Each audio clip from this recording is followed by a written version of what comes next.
در پرونده‌ای که به هیئت انتظامی نظام پزشکی ارسال شد، بیمار جوانی پس از عمل جراحی ساده دچار عفونت شدید شد. تحقیقات نشون داد پزشک جراح بعد از ترخیص هیچ پیگیری درمانی انجام نداده و تماس‌های بیمار رو بی‌پاسخ گذاشته. بر اساس ماده 2 آیین‌نامه انتظامی رسیدگی به تخلفات پزشکی، پزشک موظفه حداکثر تلاش ممکن رو برای درمان بیمار به کار بگیره.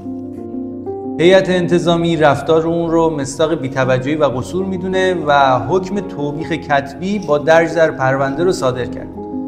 در نظام حقوقی ایران نتیجه درمان همیشه در اختیار پزشک نیست، اما بی‌تلاش بودن و سهل‌انگاری هیچ توجیهی نداره.